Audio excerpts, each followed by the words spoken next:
Okay, so I just enjoyed a stroll through the property to check out things. I only get a chance to do this maybe 2, 3 times tops per year, and today was my day. It's May 9, 2017, and it's a fairly warm afternoon. I would say probably in the mid 80s, and lots of insects around, so I certainly sprayed down in some DEET, and that kept them at bay for the most part.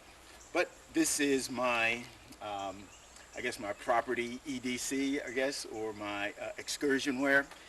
And essentially it's just a long sleeve shirt. It's kind of heavy just in case I need to go out into any brush, but it's still not so heavy that it makes me hot or hotter than it already is. And some pretty tough jeans. These are actually, what do you call these things? Cargo pants. But they're somewhat thick just in case, once again, I need to go out into some brush. But most importantly is the tools that I carry with me. And here we go. Woo. All right. Here on this side is my Ruger SP101, and I'm actually loaded with 32 Smith & Wesson long, and these are hollow points that derived from, or that I purchased from Georgia Arms.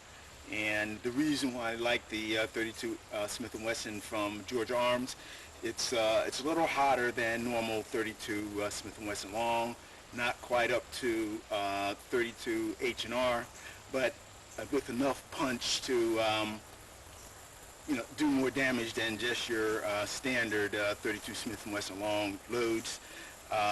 And able to keep on target a little better. So I'm going for a multiplicity of shots in rapid succession. So I know what I can do with these, and I'm satisfied with this particular load.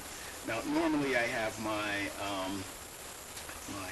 Taurus, I think it's the 617, and usually I carry bird shot in those, and it works just as well on snakes. With these are just regular hollow point rounds, and like I said, I was just satisfied with that, just to have something better than nothing. Okay, and tied onto my East German style pistol belt is a Gerber Hatchet. I've actually used it a couple times today just to clear out a couple small trees. Not saplings, small trees, about 3 inches in diameter, and once again this worked exceptionally well. It's a little more labor intensive than you usually saw, but this is what I had available, and so this is what I used. And also on this side, let's take off the belt. Here's my Gerber Hatchet, Gerber machete. Now, this has the serrated edges on the back, but don't let it fool you. It's not very effective in cutting down anything more than, as far as the serrated edge is concerned, anything more than small limbs, maybe an inch tops in diameter, anything like that. You're better off using the hatchet. This just wasn't really designed for that, and so you'd be better off just using this as the machete with the knife edge rather than the saw of some sort. Okay, and so those are the main things, and of course just a stick, and this is an ACE extension pole, something that you normally use for either cleaning walls or painting walls. But the thing I like about this is, you can adjust it to whatever length that you like. It's good second support in the event that you have to go up and down any kind of inclines, and also to parry off any kind of animals, dogs, or something along those lines that you parry it off, and that might allow you to draw your pistol. As you saw, I had it in the cross draw configuration, and that's why I like it. So you have that as well, and it doesn't really get down into the dirt that good because this is pretty hard packed. And then just the regular EDC items. I always have my flashlight on, and this is a Phoenix 20. That's my current flashlight. And just the typical wares. This is once again the buck knife, the 327 chapstick. This is mace pepper spray. The Wingman Leatherman, or the Leatherman Wingman. And of course a lighter. And no, this is not tinder. This is just a receipt that I happen to have in my pocket, which could serve as tinder if I needed it. But if I needed it out here, I mean, there's just a wealth of leaves and stuff like that that can readily catch fire. And then, of course, my keys and my property keys that allow me access to everything involving my property. And some reloads, and these are, once again, the Georgia Arms 32 Smith & Wesson Long.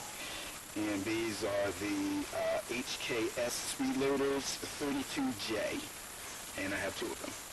Alright, so see what else? And okay, my standard cell phone, always good in emergency situations, just in case I get waylaid by something and can't get out. I can call for help, or you know, if there's anything else that I might want to use it for. Let's say I see a tree and I have an app on there that allows you to identify trees fairly readily. And so that's a helpful tool for that as well. And then, of course, the wallet. This is finally a new wallet, and it's been working out quite well. The old brown wallet is long gone, and I don't believe I've done an EDC update since then. But that's pretty much it. I've done what I came out here to do for the most part, and basically just look around the property and see what's changed since the last time. And about the only thing that has changed is the height of the trees and the style of the blinds and such that the guys that I allow to hunt out here have put up. So hopefully they're catching things. I haven't had a chance to speak to them this year yet, but the last time I did, they were just enjoying themselves and getting some good game out here. All right, thanks for watching, and this was just, I guess, an EDC update and a property tour loadout, so to speak. I wish I had a vest to carry some of this stuff in, but to be honest with you, just carrying on my person, as you saw, was adequate enough. And one thing that I will get is something like a carabiner for this. Instead of having to tie this onto my belt, hook a carabiner on there, hang it from there, and then when I need to access it, I know that it's going to be firmly in place, and the scabbard can just hang on my belt while I actually use the hatchet. But other than that, I was satisfied with my loadout, and now I can go home and get some chow. All right, thanks for watching. Bye-bye.